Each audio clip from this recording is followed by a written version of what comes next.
Am I audible, students?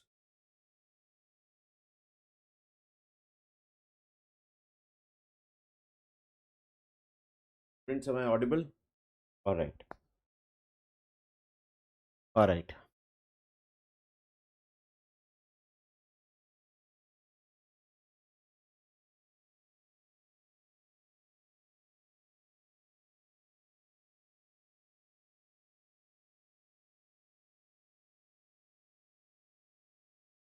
Yeah. Good morning, everyone.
All right. So, students, anything to ask? Any questions you have from the previous class? Anything to ask? Acha, please tell me if there is any flickering in the video. Are you able to see some flickering in the video? Or is the video clear to all of you? Is there any flickering? मतलब आपको कुछ ऐसा दिख रहा है कि कुछ flicker सा हो रहा? Or is the video clear to everyone?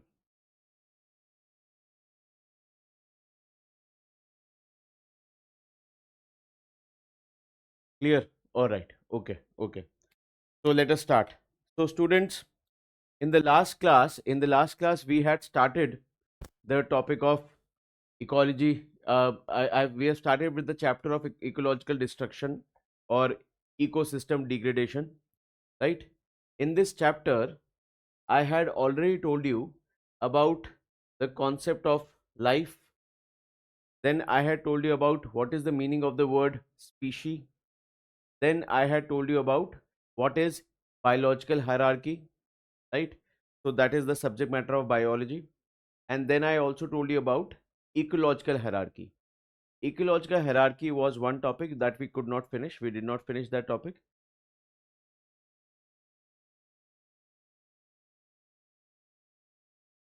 Yeah, Revant, you have asked some tribes geographically isolated from mainstream society for long time. Why don't they evolve? Again, Revant, I think I have told you this in the last class also. Whenever we want to observe the genetic diversity among different possible human groups or human tribes, we often look for such isolated tribes. In fact, it's actually a good question because all of you must have heard that in India itself, there are tribal communities, there are tribal groups which have lived in isolation for thousands of years. You all probably have heard of the tribes that are found in the Andamans, right? Even these Nicobarians, which are being displaced because of this Great Nicobar project, you all realize the fact that these are, indigenous people that have been living in that forest for thousands of years. They have adapted to live in that forest, and during that time, they have not really interbred with any other species or with any other group. It clearly means that their genetic evolution must have been a little different than genetic evolution happening in other so called mainstream societies.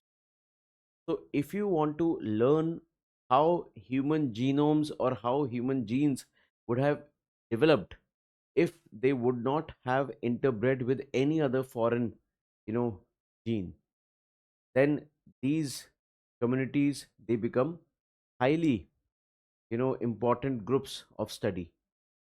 You probably have heard, although again I'm bringing in a little bit of science here, you probably have heard that there is, when you talk about the local tribes of Jharkhand, the tribes which have been living in high seclusion of Jharkhand, you might have heard about the Munda tribes and such.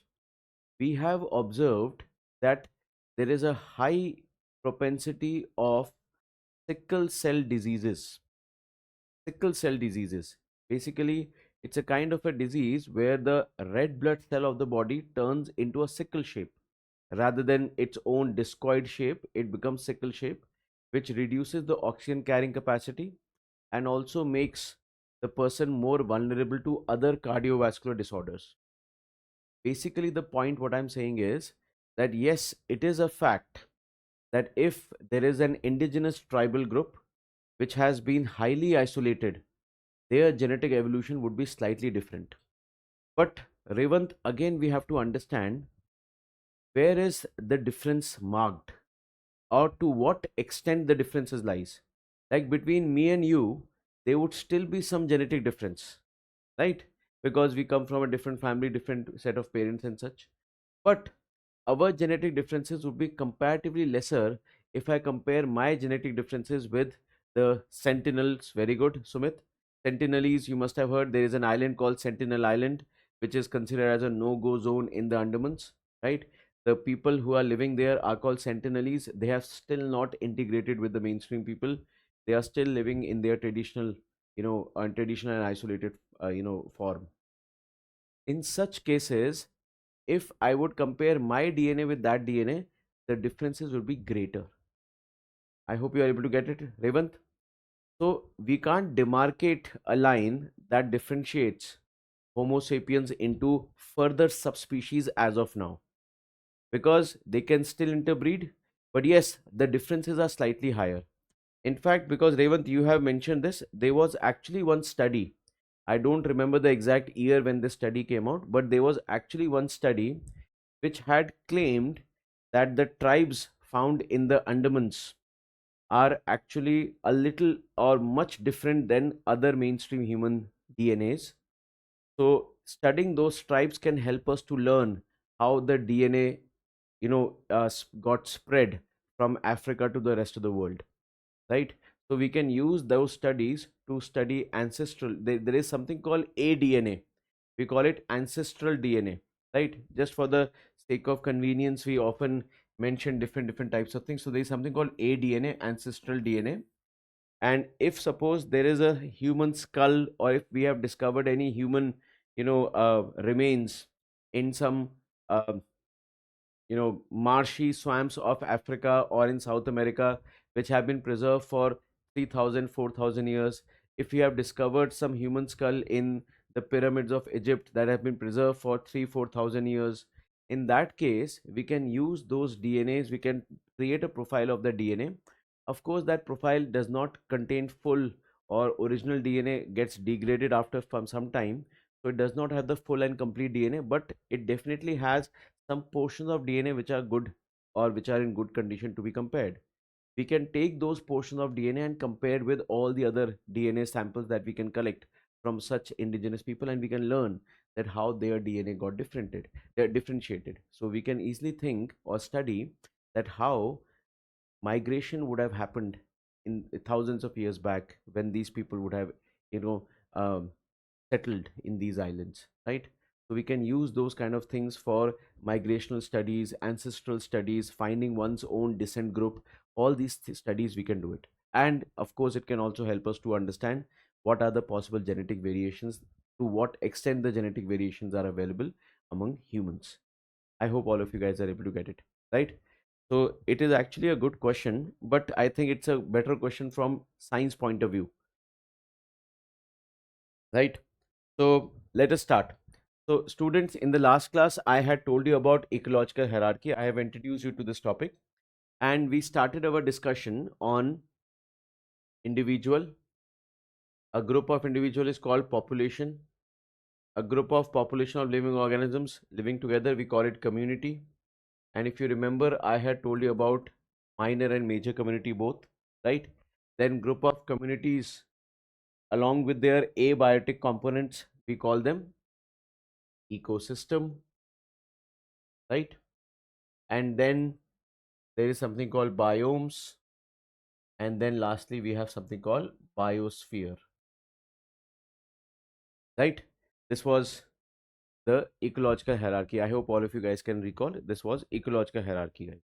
Now the point is that how does this how what is ecosystem? I think we left the class at ecosystem. Today we'll have the class till 9:30 itself, right? So let us now talk about the meaning of the term ecosystem here. What is the definition of ecosystem that I gave you? I told you that ecosystem refers to set of relationships between biotic. Biotic means living, and abiotic. Abiotic means non-living. Set of relationship between living and non-living components, right? Set of relationship between living and non-living components where matter cycles and energy flows. Remember to underline these two words: matter cycles and energy flows, right? We call this ecosystem. Now, students, let us quickly look at what are the biotic and abiotic components. Let's see them quickly because we will be talking about them in detail also. Let us see these components quickly. So, students, when we talk about biotic components are of three types. One is called producers,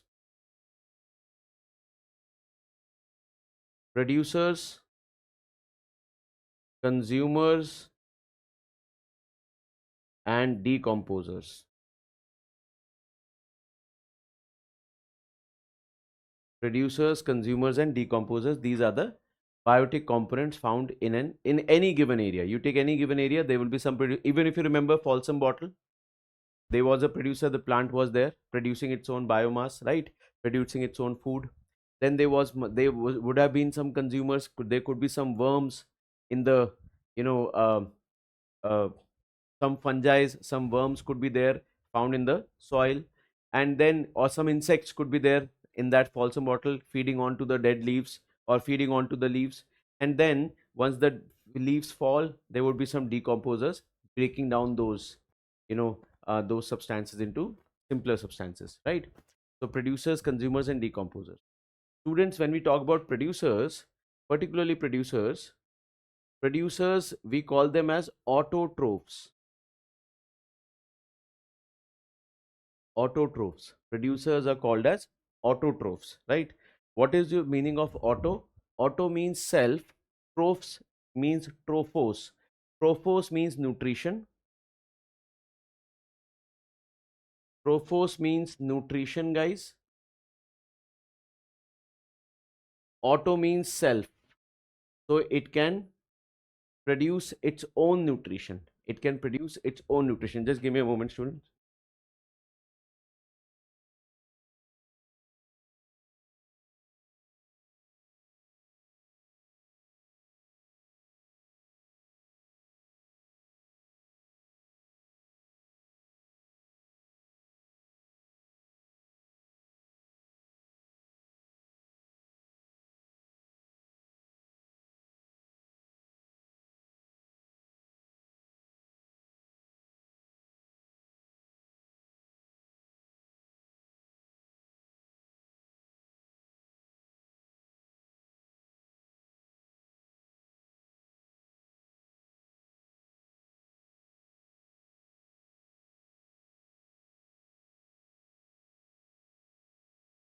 All right. So one is autotrophs. Autotrophs means the organism that can produce their own nutrients, self, right? Autotrophs. Now we have two examples of autotroph, students. One is called photoautotrophs and the other one is called chemoautotrophs, right? What are photoautotrophs, guys? Photoautotrophs are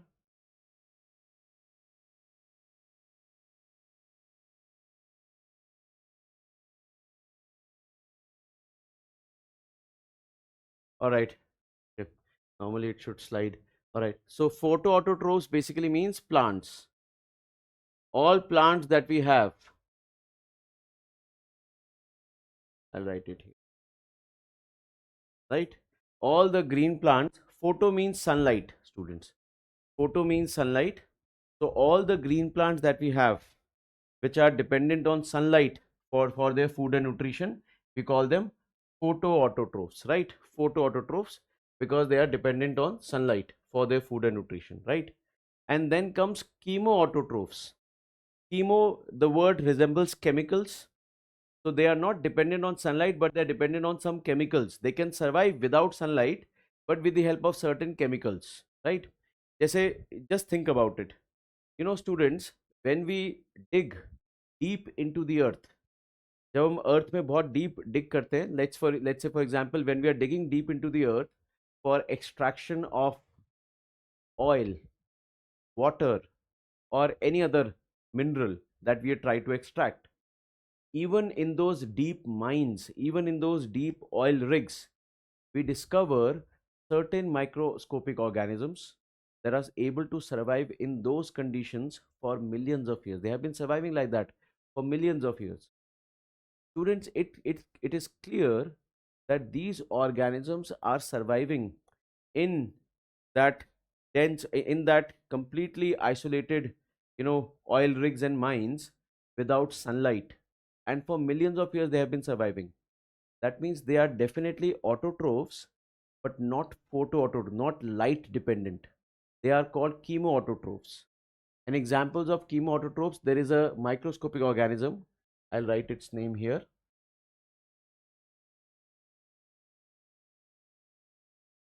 It's a microscopic organism called Archaebacteria.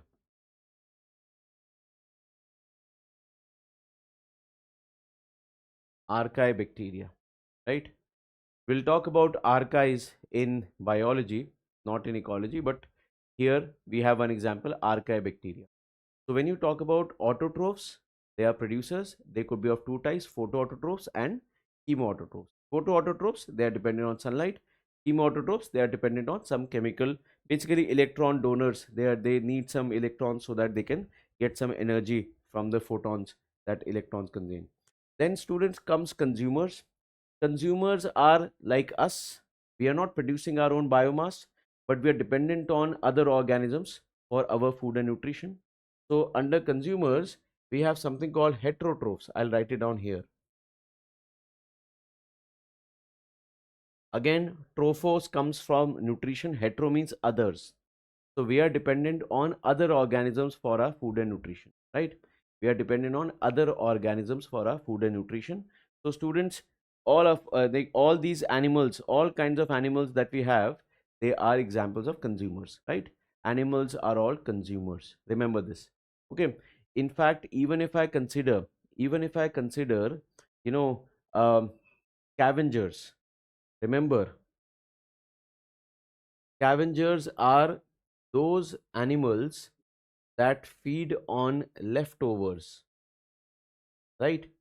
Scavengers, like vulture, never hunts.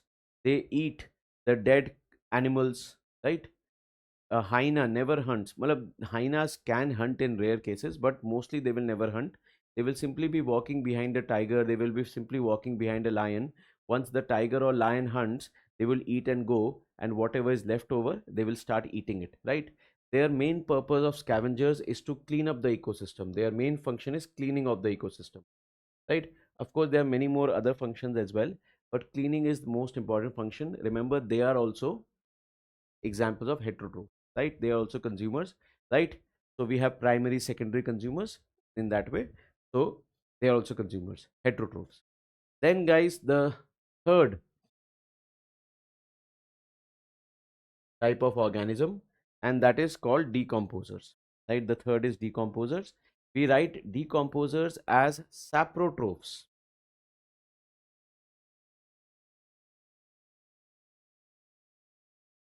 Saprotrophs. And what are saprotrophs, guys? Saprotrophs are organisms that feed on dead remains. Dead remains. That means the part of that organic compound that is now left over even after scavengers have consumed it. So even after what is left, when the vultures, when the entire swarm of vulture has eaten up, when the entire group of vultures have eaten up the entire, carcass, whatever is left now, we call it the dead remains, and that is what is consumed by saprotrophs. Actually, students, saprotrophs do not really eat. They don't eat food, right? What these organisms do, they have enzymes. They have got enzymes, and with the help of those enzymes, they start to break down the complex chemicals into simpler compounds, right? So with the help of certain enzymes, they start breaking down, and that's how they break down the food. So they don't really eat the food. They secrete enzymes on the food, and through that enzymes, when it breaks into smaller compounds, they get their nutrition in that way. They eat those smaller compounds, sorry, they absorb those smaller compounds for their nutrition, and leave the rest there itself. And we often call them decomposers, right? Or saprotrophs. When you talk about saprotrophs, guys, some saprotrophs could be macro, and some saprotrophs could be microscopic, right? Like macroscopic saprotrophs would be, I hope all of you guys can understand termites, right? Termites eat wood. It breaks down wood into smaller chemicals or smaller compounds, so that other micro decomposers can act on it. I hope you can understand centipede, millipedes. We call it kan khajura in Hindi, right? Earthworm, right? Earthworm. Then students, dung beetle. In fact, ants. Ants will also be a part of this, right? What are these? These are going to break down the complex compound to simpler substances, and then it will be easier for microscopic organisms to feed on it, right? And when you talk about micro decomposers, we have bacteria, we have, I'm writing it here itself, fungi, bacteria, fungi. Then there is another organism called slime molds.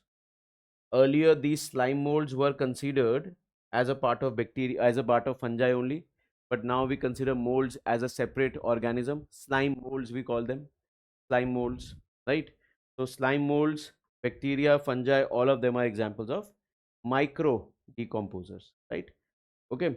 So in fact, I can also tell you that amoeba can also be a decomposer in some cases. Amoeba is also a microscopic organism. If you have heard about amoeba, you can write it down here. If you have never heard, yes, Vanshika, please unmute yourself.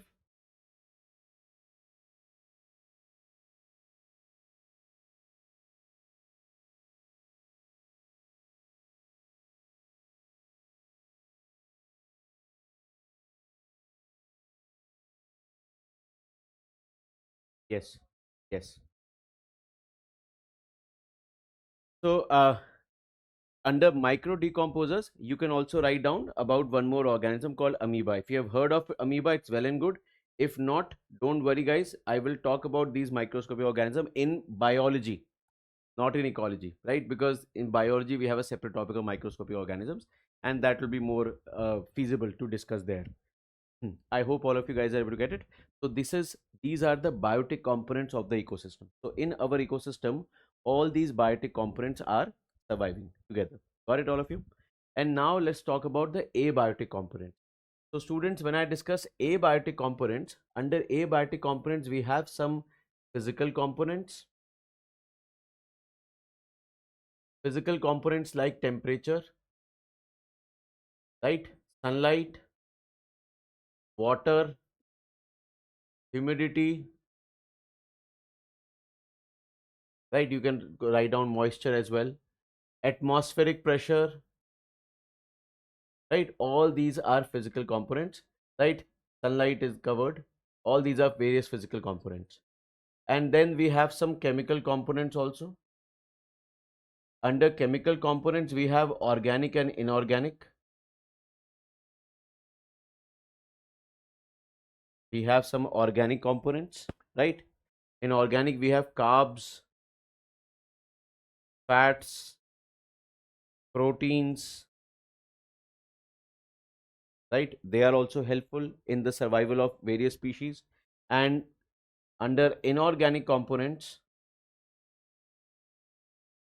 we have things like nutrient minerals, carbon, hydrogen, oxygen, nitrogen, phosphorus, sulfur, calcium, iron, right? All these elements are helping us, right? To a certain extent, silicon, right? Then we have boron, all these are magnesium, right? All these are various elements, sodium, potassium, all these are various inorganic substances that helps organisms survive, right? So this is what are the abiotic components. In fact, pH will also be an important abiotic component that will help or define survival of various organisms. I hope all of you guys are able to get it. This is what is the overall composition of the ecosystem. The ecosystem contains both living and non-living, and this is the differentiation here. Remember guys, scavengers are part of consumers only. They are not part of decomposers, right? And they are not considered to be saprotrophs. They are heterotrophs only. I hope all of you get it. So this is basically what we have under biotic abiotic components. I believe all of you guys have been able to understand. This was the discussion that I wanted to do in the last class, but unfortunately I had to leave the class. So at 9:20 itself I left. So that's why today we'll have the class till 9:30 comfortably, or even 10-15 minutes longer. So this is what we have under ecosystem. I believe all of you guys have been able to get it. Ecosystem, biotic, abiotic components, right? Done. Now students, we'll talk about abiotic components more in detail. हम इस बारे में discussion करेंगे. We'll talk about abiotic components more in detail. अच्छा, next time onward students, what you can do, like Vanshika, you had to write the entire statement that can I unmute myself. You can simply raise your hands. You probably know that there is a certain icon which can help you in raising your hands. You can look through Zoom, you will find that icon. So if you raise your hand, I'll simply ask you to unmute yourself. Okay, that will be the way how you can ask questions. Rather than writing the entire statement, you can simply raise your hand. I'll ask you to unmute. Okay, so this is basically what is an ecosystem. I believe all of you guys have been able to understand. Please tell me yes in the chat if you have understood the components of the ecosystem, right? So now if you read the definition of ecosystem, what does it say? It is a set of relationship between living and non-living components, biotic and abiotic components, found in a given area where matter cycles and energy flows, right? So we all know the matter involves carbon, hydrogen, oxygen, nitrogen. These are the matters that keep cycling from abiotic component to biotic component, and then through the biotic component goes through various series of organisms. And when the decomposer starts feeding on it, it puts the same abiotic components back into the ecosystem or back into the soil and such. So that's how the entire matter keeps circulating. We'll study this part under the discussion called food chain as well as biogeochemical cycles, okay, where we'll study energy flow and matter cycles. So this is what we have under ecosystem. Now students, before I go and discuss the abiotic factors, let me quickly talk about biomes and biosphere also. Now what exactly is a biome? Now here, just to give you a better exposure, I'm going to show you some images, right? Please pay attention guys. I'm going to show you these images. They will help you to understand are what exactly are we talking about. Okay, look at this. So look at this. So we have a monkey in Malabar region in Western Ghats in Kerala. There is a monkey, you all probably have heard of it. It is called lion tail macaque. Lion tail macaque. Look at this. This is our lion tail macaque, a very popularly found monkey, and recently the reports have suggested that their population is also growing, which is a good sign. Lion tail macaque. Students, macaque basically means monkey only. Macaque means monkey. So whenever you have the word macaque in any animal, it means it's a type of a monkey. So it is basically a monkey that is found in the Malabar region of India, right? So we call it lion tail macaque. It is found in the Malabar region of India. Okay, you can see Hindu newspaper, 11th February 2026, a news have come. study reveals surprising rise of lion-tail macaque in human-dominated regions, right? So lion-tail macaque population seems to be growing. All right. So this is lion-tail macaque. It is a type of a monkey found in the tropical evergreen forest of Western Ghats. Then, guys, let me show you one more animal.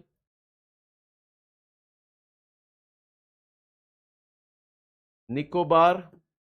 This particular animal is in the news up because of this Nicobar Island project also. Nicobar long-tail macaque. Look at this.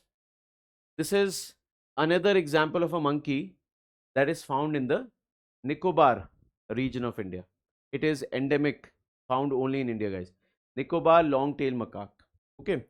So this is found only in the Nicobar Islands, right? There are 3 islands of Nicobar where it is found. Okay. So Nicobar long-tail macaque. This is another type of monkey, but found only in the Nicobar region.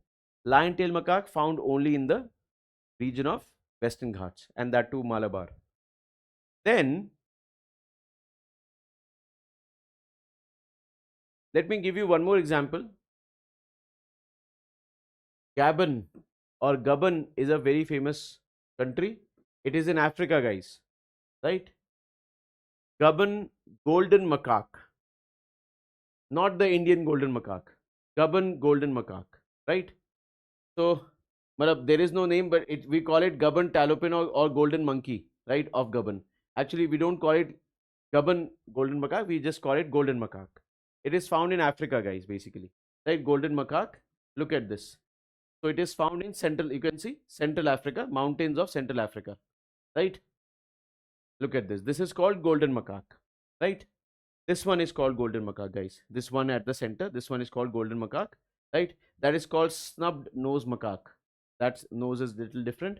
It is called snubbed nose macaque, and this is golden macaque of Africa, right? This one, golden macaque of Africa. Now, students, why am I showing you these 3 images? Guys, all 3 of these animals are monkeys, and they are found in different parts of the world. That means one set of these monkeys are found in Central Asia. You can remember the location, golden macaque of Central Asia. Gabon is a country near to this forest only, right? They are found in Gabon also.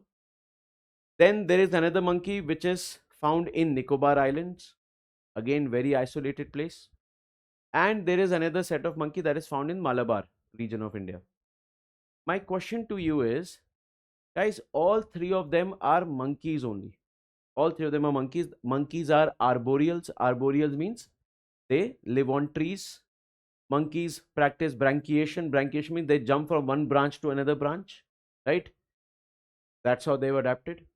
My question is, do you think, tell me yes or no, you all have to answer. Do you think that these 3 monkeys that I gave you example for, golden macaque of Africa, Nicobar long-tail macaque and lion-tail macaque, do you think that these 3 monkeys are related to each other? Do you think all these 3 monkeys must have been born from a same ancestor, and that's how these 3 ancestors would have got differentiated somehow, and they got evolved into these different forms? What do you guys think? Nandakumar, you are saying yes. Vanshika is also saying yes. Sandeep and Hafiz, all of you are saying yes only. All right. So all of you think that these animals are actually related. That means all of you agree that all these 3 animals must have had a common ancestor. And from that common ancestor, one of them grew into Central African golden macaque, another one grew into Nicobar long-tail macaque, and then another one grew into lion-tail macaque. This is what I believe most of you are thinking. But students, interestingly, these animals, of course, to some extent, we all have common ancestors, right? To some extent, we all are born from the single cell bacteria. So we all have some common ancestors in all of us. But interestingly, these 3 animals are not related to each other. They are not related to each other at all. Even though they are arboreals of their own ecosystem, even though they are monkeys of their own ecosystem, but they are actually not related to each other. The reason is these animals, see, if they would have been related, then don't you think we would have found a trail of movement? From Central Asia, there should be a trail of animals moving towards Kerala and settling in Kerala. There has to be a trail from Kerala towards Nicobar Islands, right? If the trail is not there, that means they are similar looking animals of their ecosystem. They all are arboreals, but they're not related. The reason for that is they have evolved in similar climatic conditions. That's why they look similar. They otherwise are not related to each other, but they have been born in similar climatic condition. The Central Asian tropical evergreen forest, similar climatic condition than that of to that of Malabar forest, similar climatic condition to that of you know Nicobar tropical evergreen forest. Let me give you one more example. You will be able to understand this. Students, have you read about grasslands? In geography, I think some of you are doing geography already. Have you heard of grasslands, guys? Tell me quickly in the chat. Have you heard of grasslands? You have read about grasslands? Tell me in the chat. Sandeep, you have read about grassland. Revant, you have also read about grasslands. Very good. What is a grassland, guys? If I ask you in general, just in general, if I ask you what is the meaning of grassland, all of you would say a grassland is such an ecosystem, or you will say it is such a landscape which is dominated by grasses or grass-like species. You know, it is called grassland for a reason, guys, because it is dominated by grass-like species.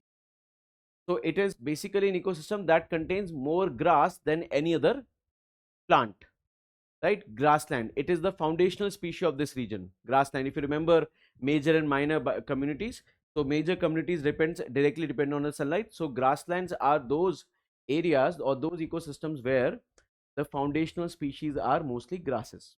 Grasses are the foundational species. They are the most dominant species of that region, grasses.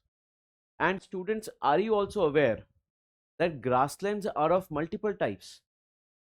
We have grasslands which are called tropical grasslands, found in the tropical and subtropical region, and we have grasslands that are found closer to Europe or in Central Asia. We call them temperate grasslands. Like if you searched, if you ever search, let's suppose steppe grassland. Look at this. Steppe is the grassland that is found in Central Asia and Europe. Look at these regions. Look at this part. Guys, let's open PMF itself. Look at the image.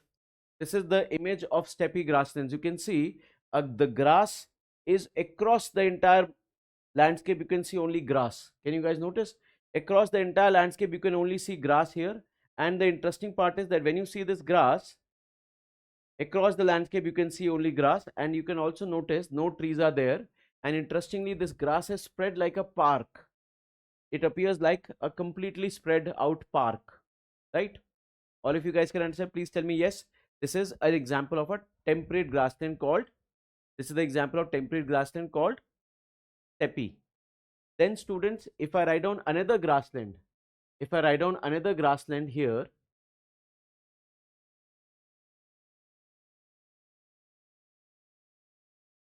if I write down another grassland, it is called Downs of Australia. Look at this. Downs of Australia, again an example of temperate grasslands. Look at this. Look at this image of Downs of Australia. Again looks very similar. A complete spread out region of grass growing across the landscape. Again, it is an example of temperate grassland, Downs of Australia. Temperate grasslands, right? Look at this, another image of Downs of Australia, right? Very popular grasslands of Australia. Then students, if I write down Canterbury grasslands, they are found in New Zealand. You should know about the names of these grasslands, guys. These are Canterbury grasslands of New Zealand. Look at this. Appears again very similar. Look at this image. Appears very similar to the image that we have seen in Australia and also in Europe and Central Asia, right? Canterbury of New Zealand. Then guys, all of you probably know about the prairie grasslands of North America. Prairie grasslands. prairie grasslands of North America. Look at this. The prairie grasslands of North America. Look at this, guys. Again, looks very similar to the image that we have seen. All of you will agree. Guys, why do they have these similar images? Why the grasslands found in North America, the grasslands found in Europe and Asia, and the grasslands found in Australia and New Zealand are so similar? The reason is because the climatic conditions are similar. The climatic conditions are similar, the average temperature is similar, the precipitation is similar, the type of soil is also similar, and that is why they have evolved into similar vegetation. The climatic conditions are similar. So students, tell me something, yes or no? Tell me yes or no in the chat. When I say that there are two regions, both of them are geographically apart, very far. Geographically, they are too far from each other, but they express similar climate. They express similar climatic conditions, similar weather patterns, similar temperature, similar precipitation, everything remains the same. Don't you think these two regions should support similar type of flora and fauna? Tell me yes or no. Because they are having similar climatic condition even though they are very far from each other. There is no geographical bridge connecting the two ecosystems, but they are supporting similar climatic conditions, and that is why can I say that they should also support similar type of plants and animals. Flora means plants, fauna means animals. They should support similar type of flora and fauna. Most of you have written yes already. The answer is yes. Why? Because having similar climate prepares the same conditions of precipitation, prepares the same condition of sunlight exposure, prepare the same condition of average temperature. It is quite obvious similar types of plants will naturally grow. And if similar types of plants grow, similar types of animals will also evolve. The animals, it may be not related to and these two regions may not have similar or and common ancestral animals, but still they all will evolve in the same way because the plant or the vegetation is similar. They will undergo similar kinds of evolution, and they will also end up appearing similar even though they are not part of the same group. Are you able to get it? Similarly, guys, these are examples of temperate grasslands. If I take examples of tropical grasslands, the famous tropical grasslands of Africa, we call them savanna, right? The savanna grasslands of Africa, right? We also have Indian savanna. Look at the savanna grasslands. You can spot the difference clearly. The moment when you see this grassland, you can see the grass color is little golden brown. It also have trees in between. You will find trees. This is another image. You will find some trees here. You will find some woody shrubs here, right? What is the difference between a shrub and a tree? I'll also explain. Okay, so you will find some woody shrubs. Look at this image. Look at this image, guys, carefully. When you see this image here, look at this image. This is the image of African savanna, right?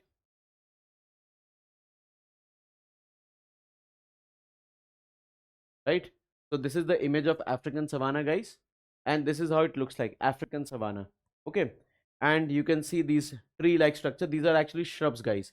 These woody shrubs are growing over the grasslands, right? This is savanna, visibly different than what we have seen previously. They are complete green, park-like structure, no large trees, no large shrubs. But in African savanna, we see these kind of things, right? Savanna. Then, guys, let me take one more example.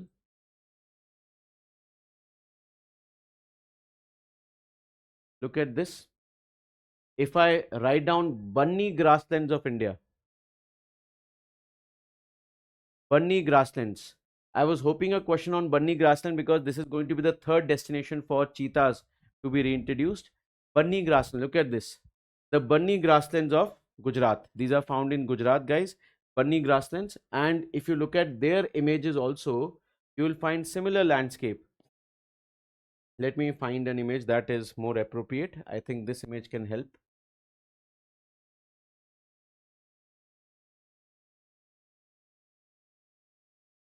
Bunny grasslands of Gujarat.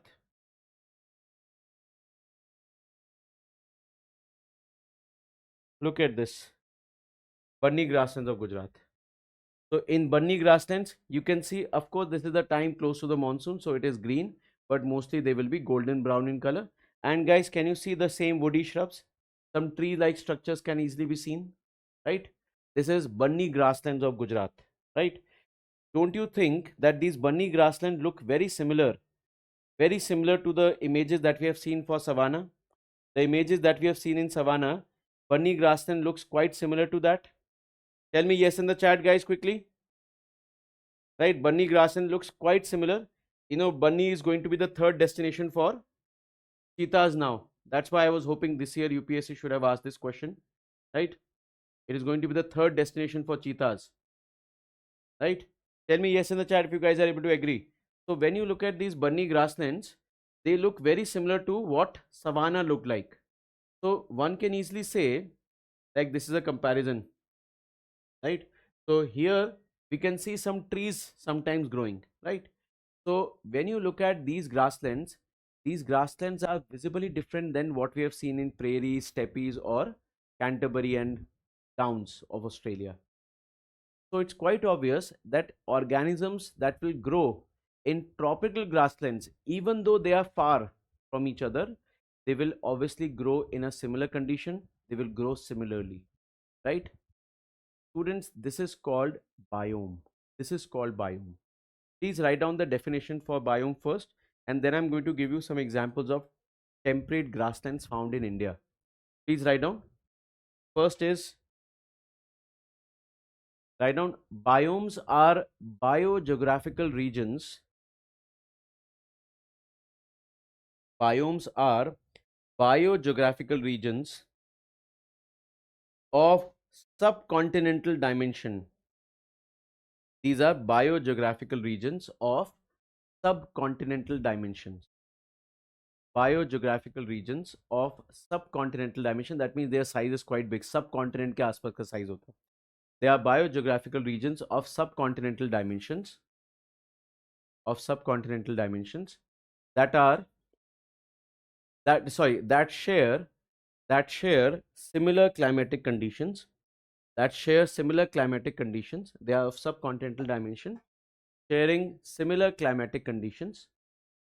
Subcontinental dimension, sharing similar climatic conditions, due to which, you know, when I say similar climatic conditions, in bracket you can write down precipitation, rainfall, average temperature, sunlight exposure. These are similar climatic conditions, right?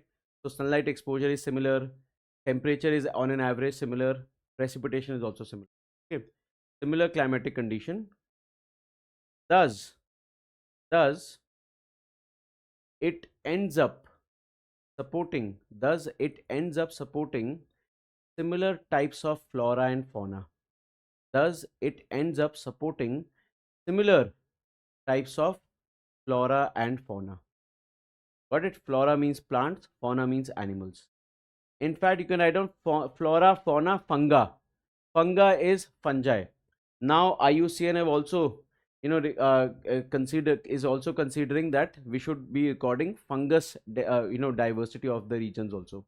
It is also quite important to know. So we call them as biomes. So biomes are very large scale regions. Remember guys, biome is not a collection of similar ecosystems. They are not similar ecosystems, right? They are similar climatic conditions that support similar type of animals and plants. Okay, so these animals and plants may not be actually related to each other, but because they are sharing similar climatic conditions, that's why you can, you know, see the similarity of plants and animals. But students, tell me yes or no in the chat quickly. If in India we have a grassland similar to savanna, then don't you think if you want to bring an animal from African savanna to the Indian savanna, it will not be too difficult for this animal to adapt? Tell me yes or no. It will not be too difficult for this animal to adapt. I hope all of you would agree. Why that animal is going to be introduced in our conditions?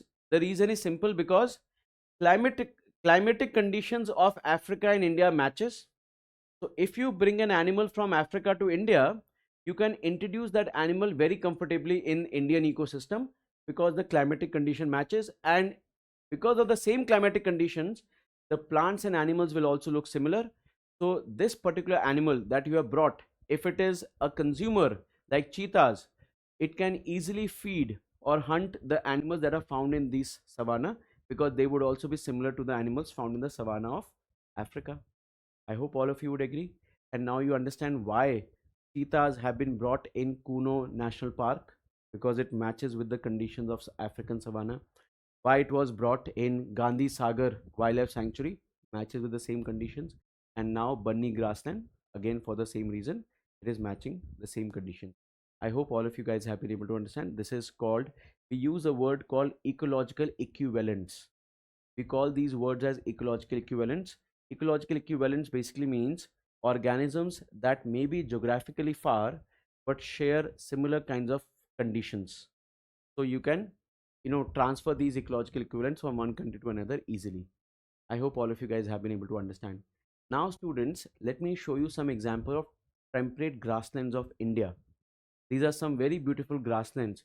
All of you guys know that Kashmir is famously called as heaven on earth, or we often call them as, you know Switzerland of the East. It is called Switzerland of East because Kashmir has got margs, the famous margs. You must have heard Gulmarg, Sonmarg, right? Margs of Kashmir. What is marg, guys? Marg is a temperate grasslands of Kashmir.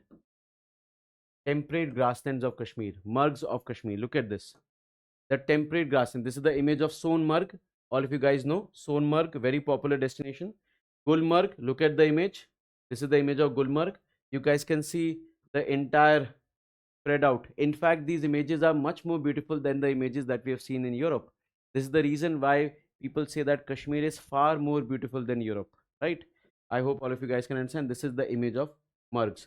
And students, now when I say that margs of Kashmir, they are temperate grasslands of India, I hope all of you would agree that yes, that means the animals that are found in the prairie grasslands of North America or steppe grasslands of Central Asia, we can bring these animals in Kashmir, rear them, right? And these animals can easily be supported in this region because it is climatically similar, right?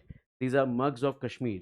Then students, if you ever go to Dalhousie or Chamba in Himachal Pradesh, the famous grasslands of Chamba called Khajiar, a lot of people go there for trekking. Khajiar grasslands of Himachal Pradesh. Khajiar is called the Switzerland of Himachal Pradesh. Look at this. Can you guys notice that very similar to the images that we have seen in Europe? Khajiar of Himachal Pradesh, right? Got it? Then guys, if you go to Uttarakhand, we have Bugyals. Bugyals. I think the spelling is incorrect. Bugyals. Oh, sorry, I have written Bugyals, guys. Bugyals. Bugyals of Uttarakhand, right? Bugyal. Bugyals of Uttarakhand. These are the, yes, Bugyal grasslands.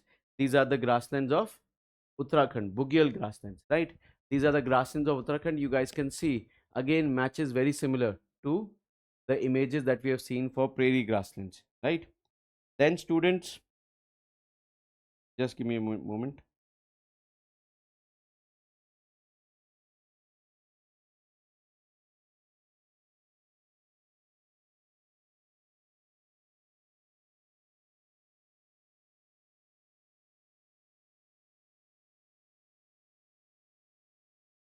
All right.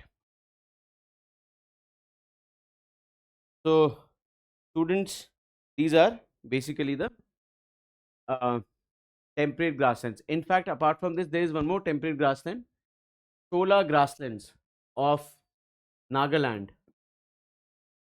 The Shola grasslands of Nagaland, right? The Shola grasslands of Nagaland, you guys can see, again looks very similar to what we have seen in, images of New Zealand, right, and Australia. Shola grasslands, right? These are also temperate grasslands. You understand Nilgiri is also a little on a height, so it is Shola grasslands. In fact, guys, I'm now hoping that UPSC can ask some of those areas also which are not popular, right? In mainstream, societies. You heard of the famous, I don't know how do you pronounce it, but if you go to Nagaland, a lot of people are now talking about it. I think it is called Zuko Valley. Zukou. Zuko Valley. A lot of people go there for trekking. Look at the valley, guys. Just by looking at it, how does it look like? A clear example of temperate grassland, right? Zuko Valley, they call it. I don't know if the D is silent or not, right? So this is temperate grasslands of India. I hope all of you guys are able to get it. This clearly shows that how, you know, because of similar climatic conditions, similar type of vegetation grows, and now we can have similar types of animals also growing. Students, this is called biome. So when I talk about Nicobar long-tailed macaque, lion-tailed macaque of Malabar, and the golden macaque of Central Asia, Africa, all these three animals have evolved in similar climatic conditions, and that's why they look similar to each other. Otherwise, they are not actually part of the same descent group, right? Please tell me yes in the chat if you guys have understood biomes, right? So we call all of them as similar biome. They are part of the same biome, guys. Remember, they are part of the same biome, not part of the same ecosystem, because they are sharing similar climatic conditions. That's why they are similar. So you can see all these images. I've given you so many examples from India itself, right? Tropical grassland के भी काफी examples हैं. Like you can write Indian savanna. You will find grasslands of savanna. Most of the savanna in India is Indian savanna only, which is very similar to the African savanna, right? Let me also quickly tell you about the difference between tree and a shrub, because I've just told you that savannas or tropical grasslands are having shrubs here. Students, if I just write down a tree, you can see this is how a tree looks like. All of you would agree? This is how a tree looks like. In a tree, there is one single, you can see, there is one single primary stem. All of you guys can notice there is one single primary stem, and from that primary stem, we have branches emerging. This is how a tree looks like. One single stem and branches emerges out of it. But the moment I write down a shrub, see, shrubs can grow as big as trees. Shrubs can grow as tall as trees. For a layman, we may not realize the difference. But if you look at a shrub, look at this image. Look at this image. This is a shrub. Now, if this shrub is not pruned, if you are not cutting the shrub, then the shrub can keep growing and can get as big as a tree. But if you notice carefully, there is no primary stem. Can you guys see it? There is no primary stem. What we have is a bunch of stem emerging from the root system itself. So the root grows into not a single primary stem, but bunch of stems emerge. We call them as shrub. This is called shrub. So when I say that grasslands are tropical grasslands are dominated by grasses, woody shrubs, that means shrubs where a single wood can be used as a wood itself. वो पेड़ काटने के लिए, furniture बनाने के लिए, and firewood की तरह we can use it for firewood and such. Woody shrubs, right? These are called woody shrubs. I hope all of you get it. Woody shrub basically would be even taller. If I write down woody, look at this another image of shrubs. You can see from the stem, there is no single primary stem. There are multiple stems growing from the root system itself, right? We call them woody shrubs. If I write down woody shrubs will go very tall, right? They can grow as tall as any other tree, right? Woody shrubs will grow very tall, right? Look at this image. This is an example of woody shrub, probably from some savanna only. You can see multiple stems are emerging. Woody shrub. I hope all of you guys have been able to understand. Please write down yes in the chat for this also. So this completes our discussion on biomes, right? So we are done with biomes, and now the last part of ecological hierarchy, and that is biosphere. Please write down biosphere. Biosphere. Now, so biome is done. Next is biosphere. What exactly do we understand by the word biosphere, guys? Please write down. Biosphere. Biosphere is such a junction. It is such a junction. Biosphere is such a junction of it is such a junction of atmosphere, hydrosphere and lithosphere, the three spheres that makes the planet Earth, right? It is such a junction of atmosphere, hydrosphere and lithosphere. Biosphere, it is such a junction of atmosphere, hydrosphere and lithosphere. It is such a junction of atmosphere, hydrosphere and lithosphere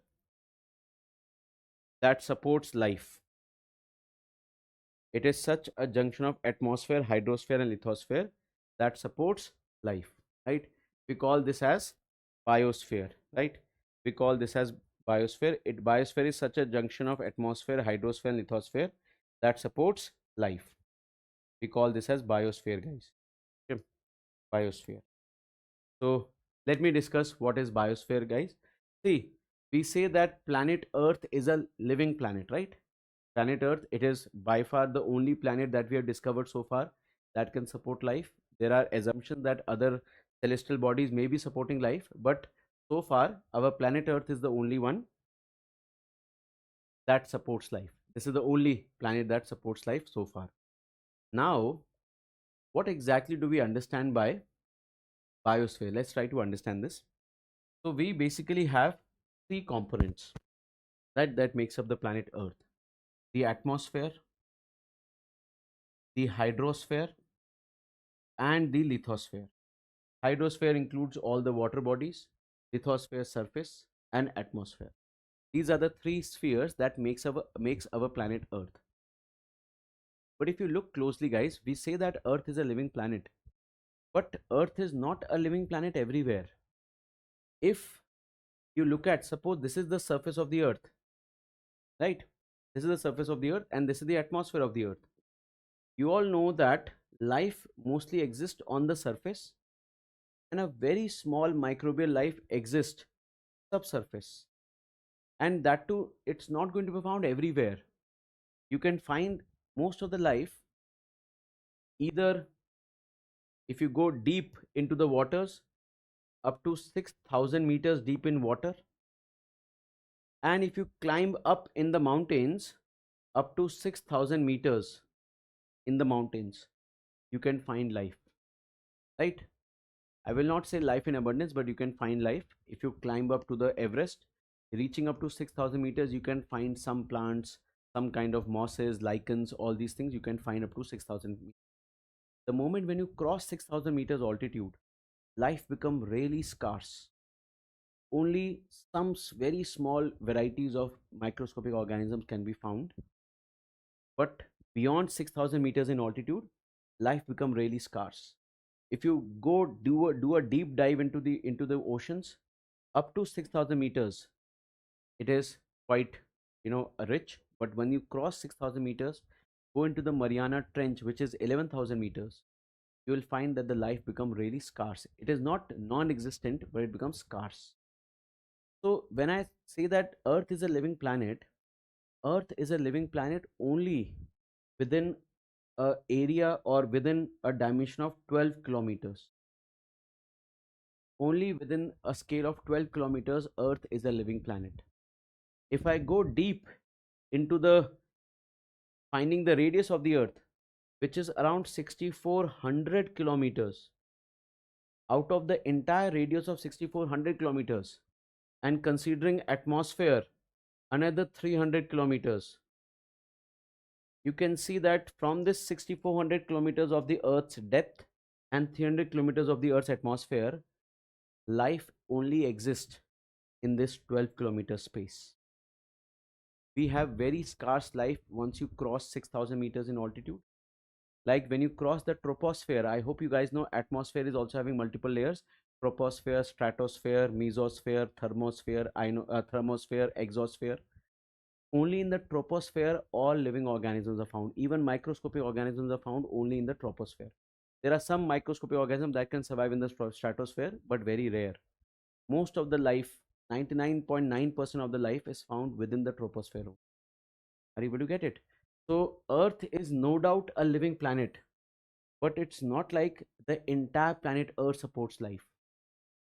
Only a small fraction of Earth is supporting life, and that is called biosphere, right? So what is a biosphere? Please, we have written it is such a junction of atmosphere, hydrosphere, and lithosphere that supports life. So students, this is what we have in the planet Earth, but there is a junction that joins the three. All three of them, they are joined through this particular junction, and this is called biosphere. This junction that supports the right temperature, right water levels, acidity, everything is perfect. Only that small part of the earth is biosphere. And students, let me tell you, entire atmosphere does not support life. Like if you cross troposphere, life becomes really scarce. Entire hydrosphere also does not support life. Like I said, if you go beyond 6,000 meters, life become really scarce. And that too, guys, entire land also do not support life.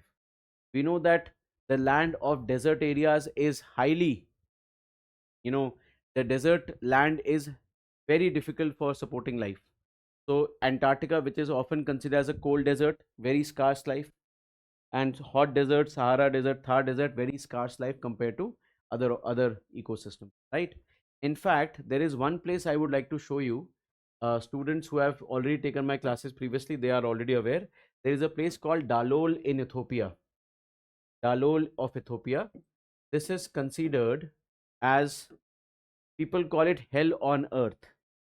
It is a hydrothermal vent. What is the hydrothermal vent? Don't worry about it. We'll talk about these things later. Just remember the place Dalol. Dalol is famously called as hell on earth. Why? Because no life can survive on Dalol. Look at this image also. It is said scientists find a spot where no life can survive. Right? So what is it? It is a small patch of land. It is a small patch of land in Ethiopia, and this is called the hell on earth because it is such high acidic levels are there. It's a hydrothermal vent. Basically, some heat from the earth's interior is moving out, and there is a water body around it. So that heat often releases some minerals, some chemicals that has caused severe acidification and sulfur deposit in the region. It is said that if you take any metal object around Dalol, then that object undergoes corrosion much faster compared to other places, right? It undergoes corrosion much faster than other places. So this is called Dalol. This is again, guys, located on the surface of the earth but does not support life. I hope you can understand. So biosphere is just that small junction where atmosphere, hydrosphere, lithosphere shows a perfect blend. It's a perfect blend of atmosphere, hydrosphere, lithosphere that ends up supporting life. But students, the question that you should ask is, what is that blend? What is that right factors that can help us in supporting life? I'll answer this in the next topic called abiotic factors. Tell me yes in the chat if you guys have understood biosphere. You can write down some points so that you guys can remember it, or in your notes it can help you, right? You can write down points like, right? So biosphere, so you can write down beyond 6,000 meters of altitude, life become really scarce, right? Within 6,000 meters of, after 6,000 meters of depth, life become really scarce. Got it? Then average temperature 25 degrees Celsius is considered best suited for life. I hope you guys can understand. All these are important factors. So these are this is what is known as biosphere. So students, we have completed the discussion on biosphere. I went deliberately slow here because this is the part where we are creating the foundation of the subject itself. Now students, let's go. We'll go a little quick now. Abiotic factors. Please write down abiotic factors. Now this will give you the right blend of the various factors that help in supporting life. How is life supported in, in this? So this will give us the right blend of the discussion. So students, abiotic factors. There are basically four abiotic factors that I'm going to discuss with you. Four abiotic factors I'm going to talk about. And these four abiotic factors, you may be learning about these factors in geography also. You may be learning about these factors. A little bit of discussion will happen in science as well. Okay. So this is a discussion that will also help you in understanding science and geography better, right? Especially when it comes to vegetation and such. So under abiotic factor, I'm going to discuss first would be temperature. Then I'm going to discuss water. Then I'm going to discuss soil, right? And lastly, sunlight or light. Okay, not sunlight, light.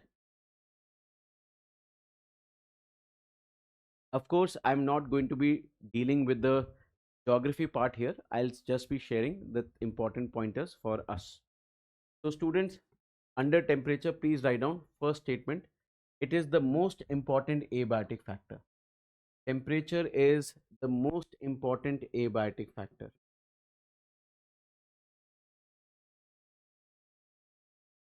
Out of all abiotic factors, temperature is the most important one. Temperature is the most important abiotic factor. Most important abiotic factors. So out of all abiotic factors, temperature is most important. Okay, it is the most important abiotic factor. Okay, temperature. It is the most important abiotic factor. Right, first point. Now, when I say it is the most important abiotic factor, it means you can write down a temperature close to 25 degrees Celsius is considered best for most ecosystems. A temperature close to 25 degrees Celsius, we call it moderately high temperature. It is not too high, it is moderately high temperature. Even for humans to thrive, this temperature seems to be best. A temperature close to 25 degrees Celsius, it is considered best for most ecosystems. You may write it as moderately high temperature. A temperature that is moderately high, it is considered best for most ecosystems, right? Moderately high temperature, it is considered best for most ecosystems, guys. Moderately high temperature, okay, it is considered best for most of the ecosystem. Moderately high, right? This is the most important abiotic factor, moderately high temperature, right? First point. Then guys, the next point is moderately high temperature, it is considered best for all ecosystems. Then when you talk about, because I'm not discussing the geography part here, I'll just be giving you the important terminologies, and through those terminologies we'll be able to understand the things. Like there is a term, write down megatherms. What are megatherms? Please write down. Megatherms are those ecosystems that have, see, when I say high temperature, I'm talking about moderately high, or you can write it down. Megatherms, write down, they are those ecosystems that have moderately high temperature throughout the year. Megatherms are those ecosystems that have moderately high temperature throughout the year. Those ecosystems that have moderately high temperature throughout the year, we call it megatherms. Right? Megatherms are those ecosystems that have moderately high temperature throughout the year. Okay, so throughout the year they will maintain moderately high temperature. We call them megatherms. They have moderately high temperature throughout the year. Megatherms. Examples, you can write down tropical evergreen forest. Tropical evergreen forest, or what is called as tropical rainforest. Tropical evergreen forest or tropical rainforest, right? Megatherms we call them, right? Megatherms. Then students, after this, the next is called mesotherms. Mesotherms, mesotherms are, see, meso itself means midway, right? Middle of the two. So meso means alternative high and low temperature throughout the year. So these are areas that will have high temperature in one season, and then another season of cool temperature will also come. Alternative high and low temperature throughout the year. Alternative high and low temperature throughout the year. These are called mesotherms. Alternative high and low temperature throughout the year. Mesotherms we call them. Got it? Students, mesotherm example, I don't, tropical deciduous, or even if you write down just deciduous vegetation, right? Because there is temperate deciduous also, which is also similar. Alternative high and low temperature throughout the year. Deciduous vegetation. Then students, write down um, microtherms. Microtherms. So micro means small, extremely small. So microtherms are those ecosystems where favorable temperature exists only for a small duration throughout the year, only for a micro duration. Does this mean even the junction of three spheres exist? The supporting abiotic factors must exist? No, actually, Revant, this junction of the three spheres, this junction of the three spheres itself is defined based on favorable abiotic factors, right? So I think I'll give you some examples. I think that will be a better way to understand this entire evolutionary concept. Just wait, Revant, I'll answer this here itself, but let us write down this part. Maybe I'll be able to explain it through that. Write down microtherms. Microtherms means those ecosystems which have favorable temperature only for a small duration throughout the year. बहुत छोटे duration, only for a small duration throughout the year you will have favorable conditions. We call them microtherms. Now students, example of microtherms are boreal forest, boreal, or what is called as coniferous forest. Coniferous, boreal or coniferous is an example of microtherms. Let me show you an example. Revant, I think I'll be able to answer it better through this example, right? So let me show you the image. Look at this. If I search boreal forest, if I search boreal forest, look at this forest, guys. This is the forest. Tell me, guys, where is this forest found? Boreal forest. When you see this image, when you see these images, where do you think this forest is going to be found? Tell me. In extremely cold countries, Russia, Siberia, Canada, northern Alaska, part of USA, right? Not exactly on the poles, but it will be closer to the Arctic Circle, the region of the Arctic Circle. You will have these kind of vegetation, right? And of course we'll have these vegetation in the northern part of, in the northern Indian part of Himalayas, especially the high altitude Himalayas. You will have coniferous forest, right? You'll have these trees, the devdar trees. You will notice they, as you keep growing in the, as you keep growing high in the altitudes of Himalayas, you will see that the vegetation will start turning and eventually it will turn into devdar and such, right? What are these? These are coniferous or boreal trees. Now these are trees. If you look at the area, look at this map here. This map is showing the spread of boreal forest across the uh, North American region. You can see the dense boreal forest is at the borders of uh, England, Canada and USA, and then mostly in the southern Canada. And when you go into the central Canada part, you'll have hemiboreal, that means semi-boreal forest you'll have. And similarly,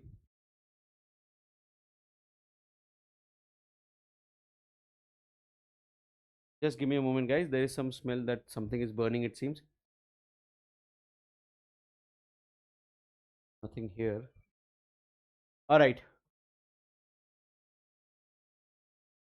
Yeah, maybe it's coming from outside. All right. So boreal forest is something that grows in highly cold conditions. Now just think about it. Revant, if you can answer yourself, you can answer this.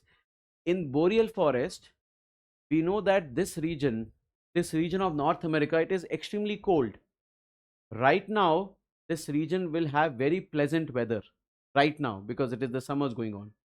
But the moment when the month of October starts, by the month of November, the snowfall starts in this region, or the conditions start reaching closer to 0 degrees Celsius. And till March, it will remain very cold. That means this region, in extremely cold conditions, plants will not grow, trees will not be able to grow. The trees can only grow when this weather is, found, and which is hardly for 2 or 3 months. Throughout the year, the plants remain in the state of dormancy, but only when the conducive weather arrives in the summer season, the trees show multiplication, the tree starts to multiply. By the way, guys, boreal forest is the largest forest in terms of area on earth. In terms of area, the largest forest is boreal forest. This is the image how the boreal spread is there in North America. If I can find the spread of boreal in or coniferous across the earth, you can find, look at this. This image shows that across Russia, Nordic countries of Europe, Siberia, some part of China, Alaska, of USA, Canada, all this is boreal forest. You can see in this image it is given. It is in terms of area, this is the largest forested area. But can you notice in this region also, for a very small duration, right kind of weather remains for plants to multiply. Are you able to get it? So when I say that atmosphere, hydrosphere, lithosphere, these three together creates the biosphere. But you understand these three with right conditions. The right conditions are temperature, soil type, sunlight, water availability, and such. Revant, are you able to are you able to understand? All right, perfect, very good. So this is called microtherms. The conducive condition, favorable conditions remains, but for a very small duration. Microtherms. Got it? So this is what we have under boreal forest, and remember, this is the largest forest in terms of area. I have covered a lot of examples. I'm covering most possible examples here, guys. Then, guys, after this, the fourth term is hekistotherms. Hekistotherms. Hekistotherms are those ecosystems where temperature remains extremely low throughout the year. Extremely low temperature throughout the year. Extremely low temperature throughout the year. That means throughout the year, the temperature remains low. This is what we have in the name of alpine vegetation. Alpine. Alpine vegetation basically means mosses, lichens growing on rocks, right? Alpine vegetation. It includes mosses and lichens. This is the last type of vegetation. If you ever go in the towards Leh Ladakh, or if you are traveling across the Himalayan, Himalayan mountain ranges, you will find that the last plant species to arrive afterwards, after this, it's going to be completely snow covered mountains. The last plant species to arrive are lichens and mosses. These are basically, lichen is nothing but a kind of an algae only, right? Yes.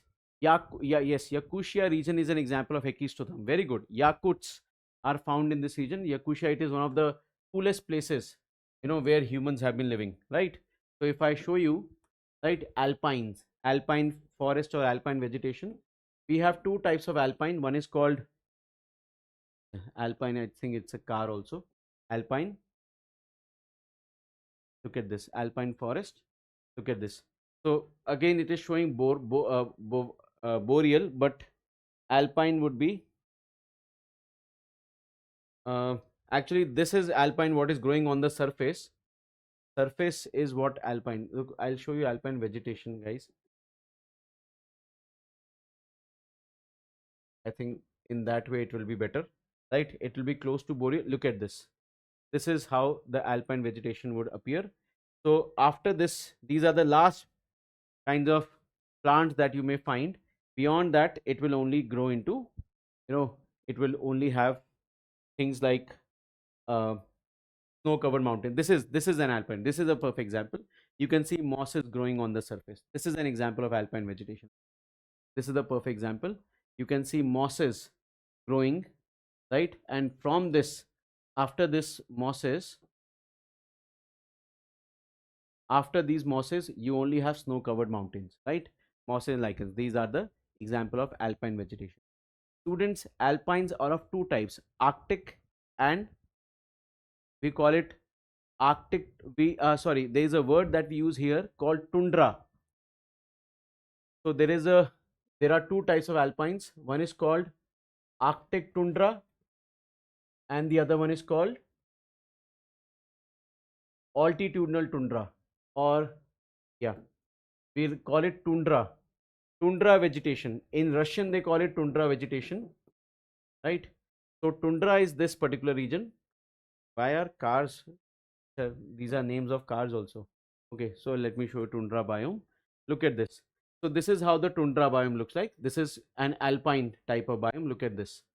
So this is how the last tundra biome appears. You will not see large trees here. After boreal forest, we have tundra region, and this is also the last place where humans normally inhabitate. Like what Yakutia region of Russia, Siberia. These are the Yakuts tribe, the Vikings tribe of Scandinavian countries. These are the people that live in the tundra region, right? This is the last place where humans have inhabited, right? So these are tundra. So there are two types of tundra. One is called alpine tundra and the other one is called arctic tundra. Arctic tundra is basically found towards the North Pole. Alpine tundra is found towards high altitudes of Himalayas, right? So Himalayan tundra is also there. which is basically, we also call it the third pole, because we have the third largest reserve of glaciers, fresh water on Earth. So Himalayan tundra is also there, or we call it alpine tundra. This is called the Arctic tundra. I hope all of you guys have been able to understand. Please tell me yes in the chat. Hekistotherms. Hekistotherms. Got it? This is Hekistotherms. Now, guys, after Hekistotherms, next example, please write down Eurythermal. Next term. What is Eurythermal, guys? Eurythermal, Eurythermal, guys, means those organisms that can survive in a wide range of temperatures. Organisms that can survive in a wide range of temperature, we call them eurythermal organisms. Those organisms that can survive in a wide range of temperature, right? Those organisms that can survive in a wide range of temperature, we call them eurythermal. Students, technically, organisms that are warm-blooded organism, warm-blooded, you understand? Like we are also warm-blooded. Warm-blooded organisms are basically those type of organisms that have a natural ability to maintain a constant body temperature irrespective of outside temperature. You guys probably know that outside the temperature may be 40 degrees or it may be 20 degrees. Your body temperature will always remain 37 degrees. That is the criteria for a warm-blooded animal. A warm-blooded animals are those that can maintain a constant body temperature irrespective of the outside temperature. Warm-blooded animals are those that can maintain a constant body temperature irrespective of the outside temperature. So even though the outside temperature could be extremely cold or warm, the body temperature remains constant, right? So of course these animals will have a higher tendency to survive in multiple conditions, right? So you can find humans in the Yakuts of Russia, right? Again, tundra region, humans are surviving. And we also see humans surviving in Sahara, Mauritania, where the temperature crosses 50 degrees. Got it? Warm-blooded. Then, guys, there is a term called stenothermal. Stenothermal are those organisms that survive at a very narrow range of temperature. They survive at a very narrow range of temperature. We call them stenothermal. Stenothermal are those organisms, they survive at a very narrow range of temperature. Students, generally, cold-blooded organisms, they would survive at a very narrow range of temperature. So, yes, of course, penguins are examples of, penguins are warm-blooded only. These are birds, and birds are all warm-blooded. Mammals and birds, they both are warm-blooded. Penguins are example of eurythermal only, right? Of course, the emperor penguins are found in Antarctica, but we have other penguins also which are found in somewhat cooler countries, right? Or basically temperate weather conditions. Okay, so sterothermals, they survive in a very narrow range of temperature, right? If the temperature changes abruptly in around them, they will die. Like fishes, you guys know they are stenothermal. Only at a specific temperature they will survive, cold-blooded.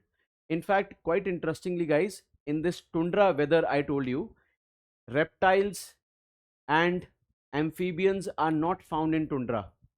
Reptiles and amphibians are not found in the tundra region. The reason is because it is so cold, and reptiles and tundra, they both are, reptiles and amphibians, they both are cold-blooded. They cannot survive at such cold conditions. In fact, even in boreal forest also, you will find very rare reptiles and amphibians. They are found there. It is not like they do not have reptiles and amphibians, but they are much lesser. Only in the conditions where the temperature is moderately high, like megatherms, you will have more biodiversity, right? Megatherms will naturally support greater biodiversity compared to other regions. Okay, so stenothermal example of another stenothermal is corals. Corals are another example. Coral reefs, we'll talk about coral reefs more in detail when I discuss climate change, right? But here you can just cite them as an example. These are all examples of therms, right? Megatherms, mesotherms, microtherms, hekistotherms, eurythermal, stenothermal. These are the various words related to temperature. I hope all of you guys are able to get it. These are Warm-blooded, cold-blooded also, I hope all of you guys have been able to understand. We call it. In fact, warm-blooded are also called endotherms. Endotherms means we have an internal mechanism of maintaining our body temperature. Internally, we are able to produce enough heat so that we can maintain our body temperature. Endotherms.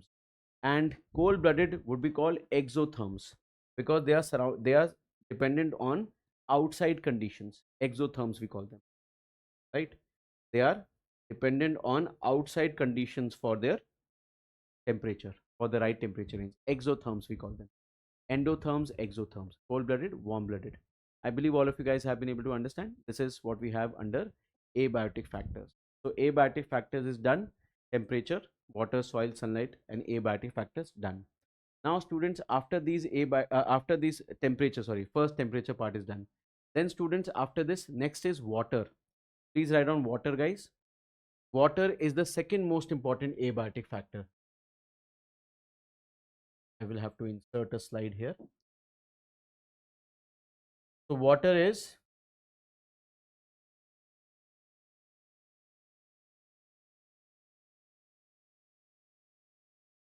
right.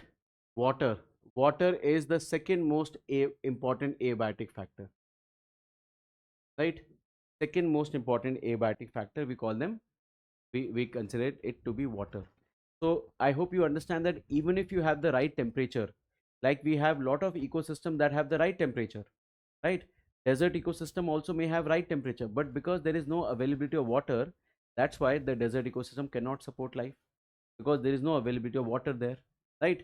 So water being the second most important abiotic factor.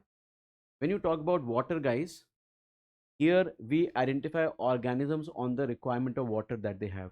Number one, write down hydrocoals. What are hydrocoals? Hydrocoals are those organisms. Hydrocoals are those organisms that require high amount of water for their survival. Those organisms that require high amount of water for their survival. Call them hydrocoals. They require high amount of water for their survival. Hydrocoals we call them. Hydrocoals.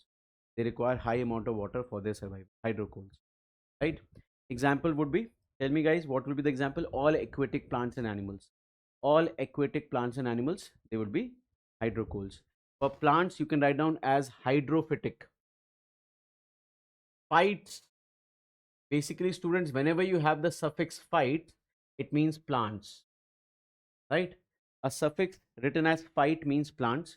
So I'll be using a lot of examples of phytic, right? So remember, it is all related to plants. So hydrophytes, you guys can understand water lily, lotus, these are all hydrophytic plants. They grow on water, right? Algae although is hydrophytic again, right? Hydrocoals are those organisms that require high amount of water for their survival. So all aquatic plants and animals are hydrocoals. Second example is mesocoals. You guys know meso is usually the mid of two extremes, right? So meso means moderate amount of water required for their survival. Organisms that require moderate amount of water for their survival. Guys, can I say humans are examples of mesocoals? We are examples of mesocoals. We require water, but not we require water, like aquatic organism, but we require water for our body functioning, proper functioning and such, and cleaning and all. So these are mesocoals, moderate amount of water for their survival, right? You can take example of all the other mammals.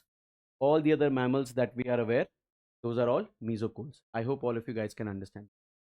Then students, the next is xerocoals. Students, whenever you have the prefix, you understand prefix means the first part of the word. When you have the prefix zero, when you have the prefix zero, zero means dry, right?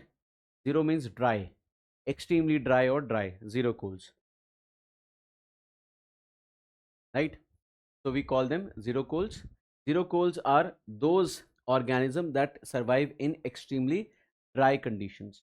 That means they require very less amount of water for their survival, right? Less amount of water for their survival. So you can understand desert plants and animals, desert vegetation, right? I hope you understand. For such plants, we use a word xerophytic. Students, is it making sense if I write down xerophytic or xerophyte? Phyte means plants, xero means dry. The plants that grow in dry condition are called xerophytic plants. So we'll see this adaptation. It will be our topic that we'll discuss tomorrow, right? Xerophytes.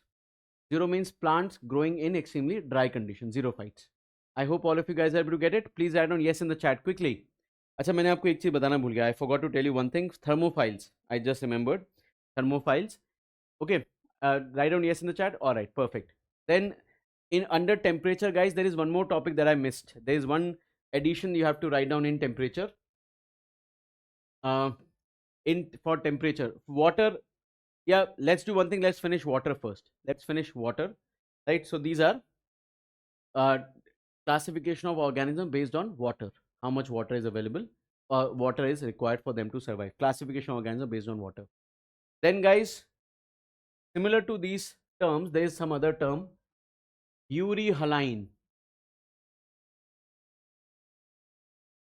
Euryhaline means, see, thermal was temperature. Eurythermal means wide range of temperature. Haline is related to salinity. Salinity. So Euryhaline means wide range of salinity. Yeah, write down organism that can survive in a wide range of salinity. See, students, I hope you understand. Salt often pulls water. You guys know that if you sprinkle salt on fruits and vegetables, what happens? They start losing water.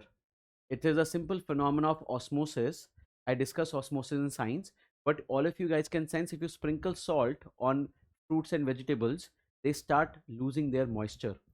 So you can understand if the soil is having high salinity, if the water is having high salinity, how will plants survive? How will organisms survive? So there are some plants which have adapted to these conditions also. They are plants that can survive in a wide range of salinity. Vanshika, please unmute yourself and ask your question.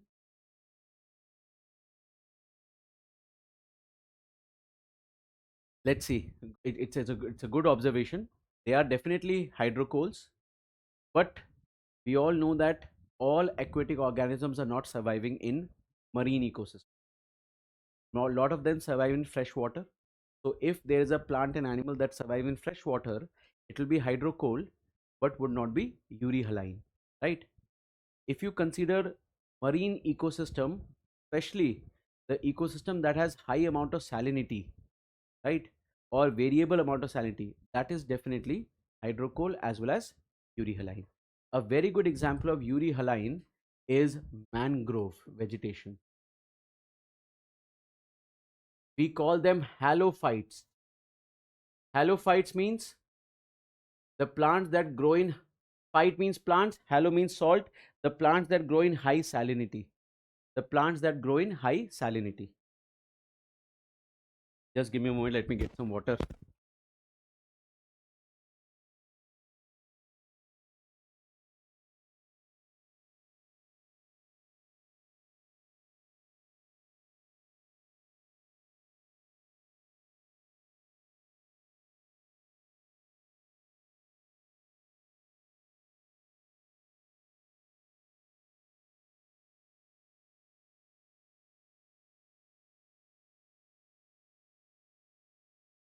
All right. So this is what we have under halophytes.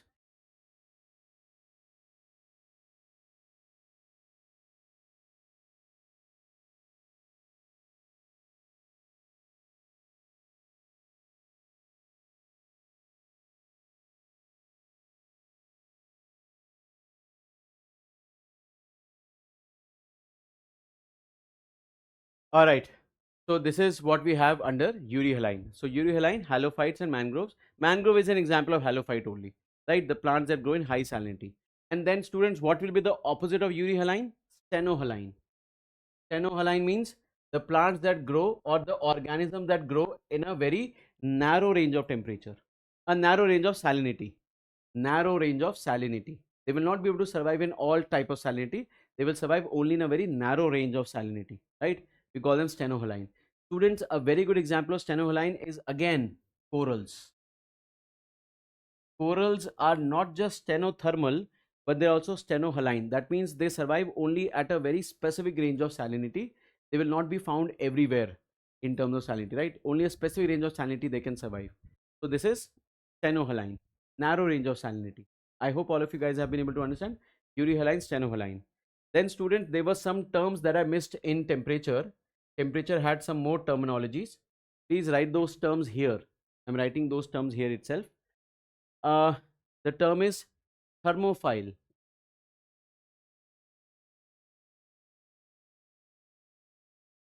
Thermophile. Students, again, it all comes down to our vocabulary. Everything is decided through our vocabulary, guys. Phile. Whenever you have the suffix phile, phile basically means it is related to affinity, right? Affinity. आप किसको पसंद करते हैं? That is what the word phile is written, right?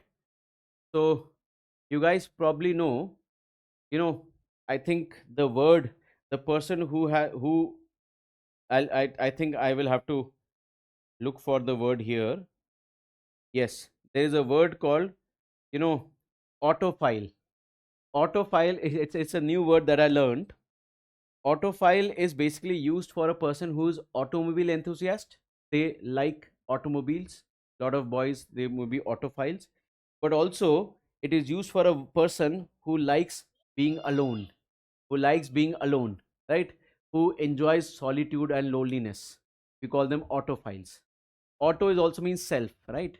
So they are happy with their own self. And auto also means automobile enthusiast. So there is a word autophile. It is written like this. I recently got to know about this word. This was, I don't know if it was a compliment or a criticism to me, but somebody said that, sir, you are like an autophile, right? So autophile basically means two things. One is somebody who likes automobiles, although it's not like I have an enthusiasm of this. Generally, boys have, and auto means self also, right? So philic basically word means affinity, what you like. Philic is the word, right? So if I say thermophilic or thermophile, it means organism that survive in higher temperatures, right? So thermophiles are those organisms that survive in higher temperatures, a temperature range of up to 45 degrees to 60 degrees, right? Thermophiles we call them. Yeah, organism that can survive up to a temperature of, you know then there is one more term. Again, I will have to search for it. uh, I think it is called, I'm not able to remember this. So look here, whatever it is, let's leave it. Okay. So these are thermophiles. So thermophiles, 45 to 60 degrees. Then guys, there is a word called extreme thermophiles. Extremothermophiles. They can survive up to a temperature of 85 degrees Celsius. 85 degrees Celsius. Extremothermophiles. Right? Then guys, yes, Pyrolobus.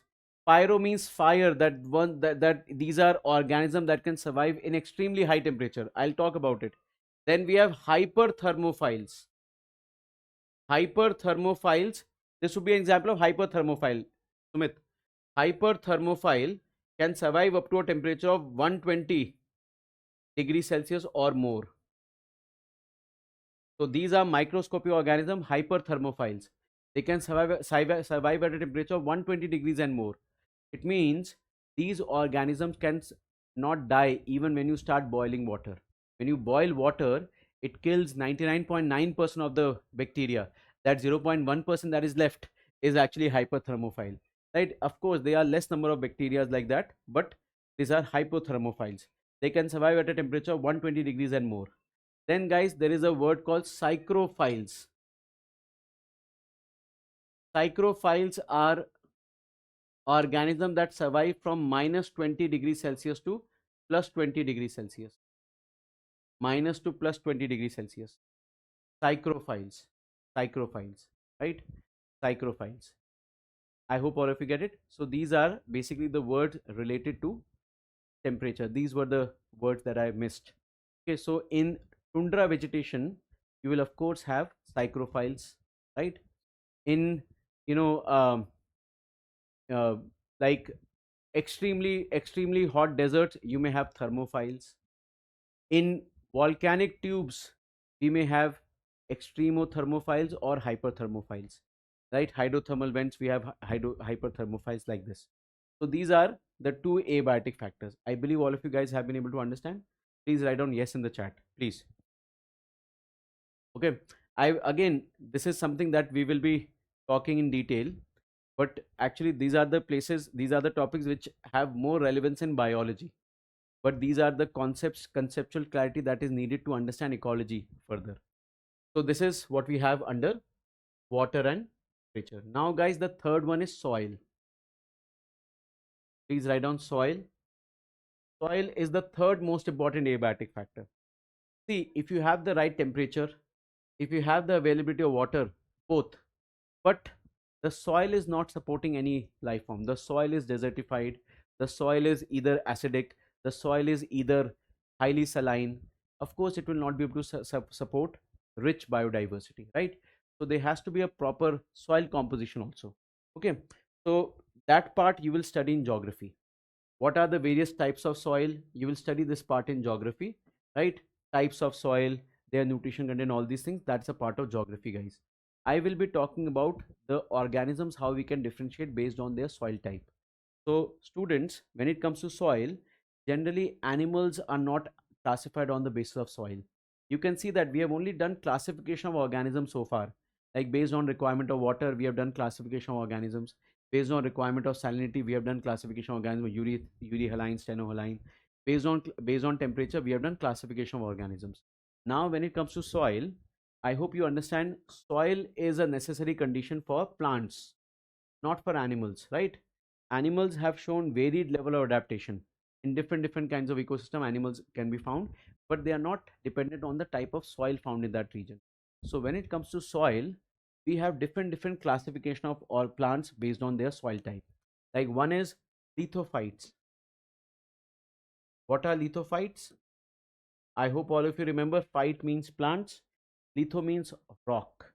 The plants that grow on rocks, rocky soil, right? The plants that grow on rocky soil, we call them lithophytes. Okay, lithophytes. I'll give you examples also. Then there is a term called chasmophytes. Chasmophytes means the plants that grow between cracks of the rocks. You must have noticed, if you go around the Himalayan ecosystem, you will see between the rocks there are one plant growing, right? They are found between cracks of the rocks. जो rocks के cracks के बीच में grow होते हैं. It is type of lithophyte only. It is a type of lithophyte only, but more specific, it is found between the cracks of rocks. Let me show you some images. So first, let us write down examples. So lithophyte examples are basically for both of them. Examples are same because chasmophyte is also a type of lithophyte. First example is mosses, lichens. They both grow on rocks. They do not require soil, and that's the reason when you go as high in the high Himalayas, you will only see mosses and lichens growing in the tundra vegetation because the soil deposition is not happening there. From the Himalayas, the rocks are withering away. They are not carrying any soil, so you will only have mosses and lichens in the top Himalayas. And then, guys, we have rock felt ferns. This is the chasmophyte actually. Rock felt fern. Fern is a type of a plant only, right?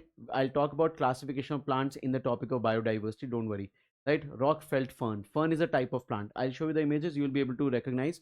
All of you have seen ferns, right? Rock felt fern. These are examples of lithophytes and chasmophytes. Let me show you some photographs. So if I write rock felt ferns, look at this. This is the name of a fern only. Rock felt ferns. What is this? You can see these, look at this image carefully. If you guys can notice in this image, if you guys can notice carefully, this is a rocky surface, and in between the cracks of the rocks, this plant has started to grow. Can you guys notice this? Please write down yes in the chat. In between the rocky surface, the plants have started to grow. Look at this image. This is the rocky base. The base is completely rocky. You can see some plants are growing over it. These are called rock felt ferns. Rock felt ferns. Okay, rock felt ferns. Right. Actually, this is an example of Pyrosia rupestris. It's a rock felt fern, guys. Right. Pyrosia rupestris. I don't think that the biological name is important. Remember rock felt ferns. These are examples of chasmophytes. You know what, guys? These are very important plants in holding the rocky structure, especially in sensitive ecosystems like Himalayas and such. They hold the rocks together, prevent, uh, you know, uh, what do you call, landslides and such. They play such an important role, right? So these are called rock felt ferns.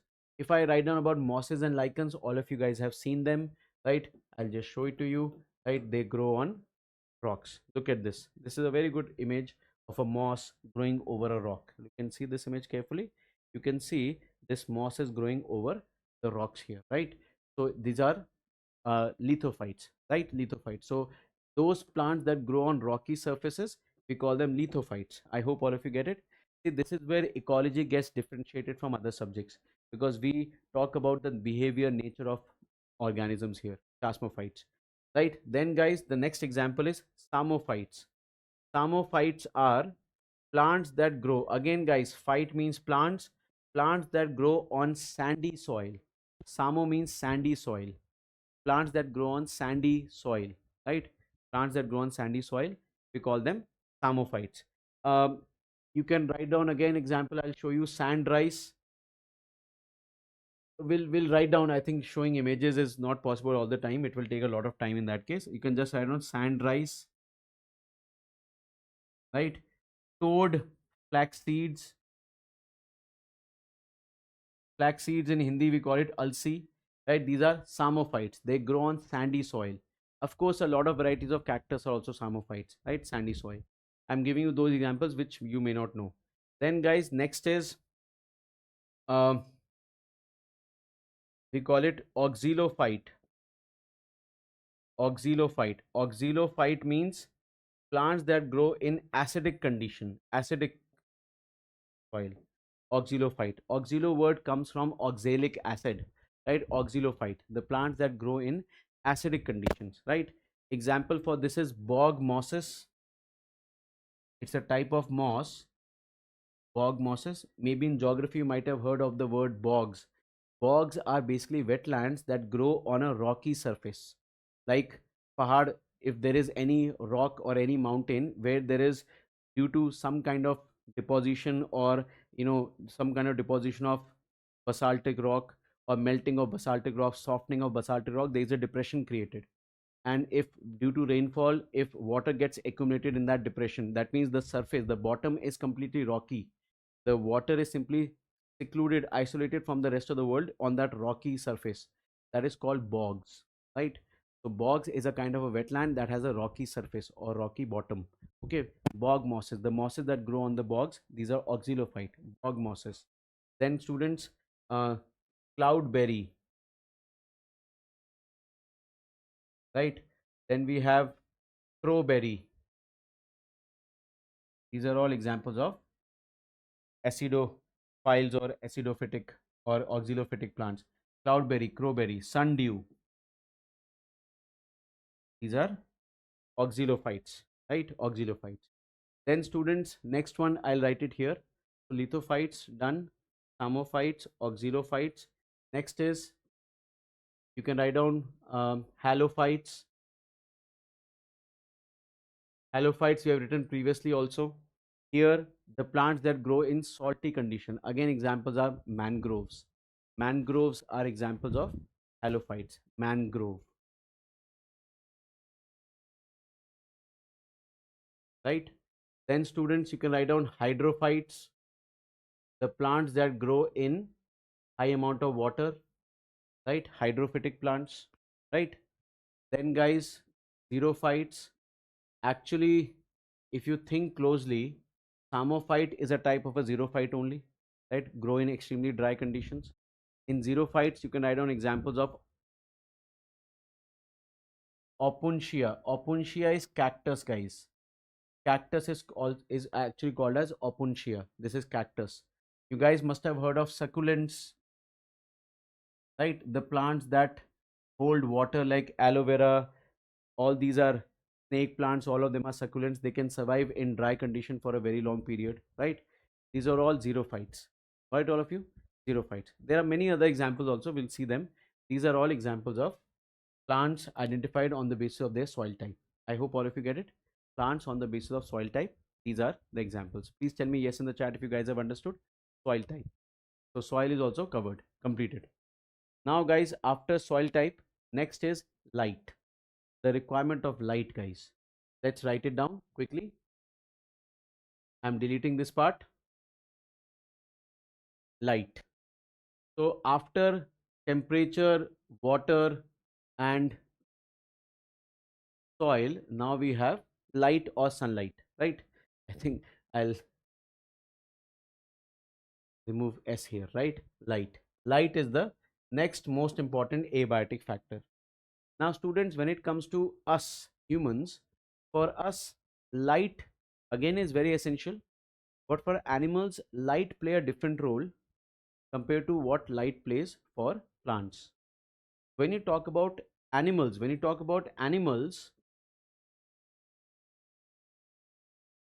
we can classify organisms on the exposure on based on the exposure of light. We have nocturnal. What is the meaning of nocturnal, guys?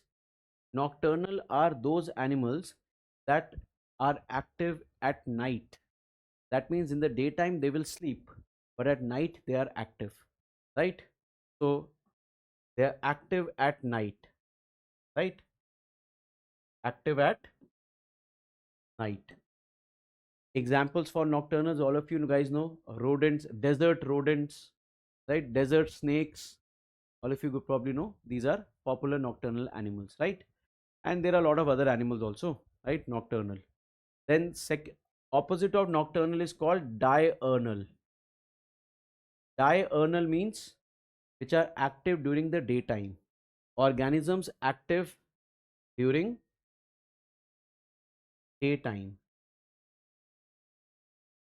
right? They are diurnal. So all organisms that are active during the daytime, that means they do their hunting, they do all their survival activities during the daytime. That will be called diurnal. Owl, they hunt during night, nocturnal, right? Diurnal. And students, apart from this, there is also one more called crepuscular. What is the meaning of crepuscular? Crepuscular basically means animals that are active during twilight, during dawn and dusk. You understand the meaning of dawn and dusk? Right? Dawn means twilight. Right? Dawn means morning, dusk means evening. So organisms that are or animals that are active during dawn and dusk, right? We call them crepuscular. Students, most of the birds you must have noticed early morning you go out, you will hear the sounds of the birds. In the extreme daytime when you go out, no bird sound. That means birds are active during the morning period. Again, in the evening you will see a flock of birds flying, right? A group of birds flying in the sky. What does it mean? It means they are active during morning and evening, dawn and dusk, crepuscular. You know, if you want to do the bird census, the best time is basically to do crepuscular surveys, right? I hope all of you get it. These are how animals are classified on the basis of exposure to light. I hope you know there is a concept called circadian rhythm. There is a concept called circadian rhythm, right? Circadian rhythm, are you guys aware of this term, circadian rhythm? Are you aware of this term, circadian rhythm? This is our natural biological clock. Like all of you guys know that, like if you look at your grandparents, you will notice that your grandparents have a time for everything. Like they will wake up very early in the morning, 6 a.m., 5 a.m., and then they will have their morning tea at a specific time. Then they will have their breakfast at a specific time. If they skip any of their routine, they feel uneasy throughout the day.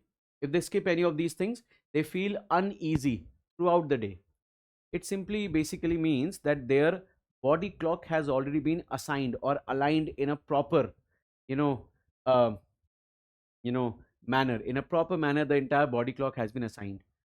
Students, interestingly, circadian rhythm is shared in every animal. It is a Nobel Prize winning research that almost every organism, not just animal guys, almost every organism has its own circadian rhythm. Very good. It is regulated by melatonin. Melatonin is a hormone that is secreted in, in our pineal gland, that is basically our sleep and wake up hormone, right? So when you fall asleep, at what time? If you fall asleep somewhere around the same time every day, it simply shows that your circadian rhythm has been adapted to a certain lifestyle. Okay. So every organism has got its circadian rhythm. So that's why organism naturally, they are active at night. Naturally, organisms are active at daytime or in crepuscular times. I hope all of you get it. This is exposure classification of organism based on the light exposure, based on exposure to light. Then students, when you talk about plants, for plants, here we have two types. One is called sciophytes and the other one is called heliophytes. Students, helio, you guys can understand, helio is the word taken from Helios, which was the god of the sun. In the Greek mythology, sun was considered as heliophyte. Helios, the god of the sun, right? So heliophyte means the plants that require bright sunlight. The plants that require bright sunlight for their survival. You guys know every plant will not survive in same sunlight intensity. A lot of plants, if you put them out, they will burn. But some plants require bright sunlight and they have adapted to survive in that condition. These are heliophytes, right? And then we have sciophytes. Sciophytes are plants that have adapted to live in shade. They can survive in shade. Sciophytes. They have adapted to live in shade, or they can be put indoors only once a month. They may need some sunlight and they can still manage to, even if you do not give them sunlight, they will still manage to survive with the little intensity of light that they receive, right? So this is sciophyte, right? They grow in shade. I hope all of you guys are able to get it. Heliophytes, sciophytes. This is the classification of plants on the basis of light exposure. I believe all of you guys have been able to get it. So nocturnal, diurnal, crepuscular is for animals, and plants, sciophytes and heliophytes. Remember this. All right. So these are the different classification guys and the various abiotic factors. These terminologies play a very important role in us in order to understand the coming topics. So tomorrow, students, when we meet, it is already 9:36. So tomorrow when we meet, I'm going to start with the discussion on ecological niche. And students, you will notice that I think it takes me around five classes to finish this chapter. Tomorrow we'll be completing, tomorrow basically every class will be learning something new and will be expanding our horizon of understanding. And I expect you guys to keep reading it on a daily basis from the PMF book. Maybe till today you may not find a lot of content because many things are given in the first two chapters only, right? But after tomorrow's class you will see that we have jumped a lot of topics, or not jumped, we have covered a lot of topics, because many of the things I may discuss in brief, but when you read it from the book, you may understand lot many more examples. But these terminologies, because we have discussed, it was important to discuss these terminology. There are many more terms that will come up. They play a very handy role when it comes to answering questions on ecology environment in your UPSC exam. So student, this completes our discussion for today's class. I'll be seeing you guys tomorrow. And tomorrow is Wednesday, right? Yeah. So tomorrow I'll be meeting you guys. And then again we'll be able to manage things easily. All right, all the best. Thank you guys. Thank you. I hope I'm not going too fast here, right? Please let me know if you think that I'm going fast anywhere. Please let me know that. All right, you guys can leave because I think the admin will have to end the class. You guys can leave here.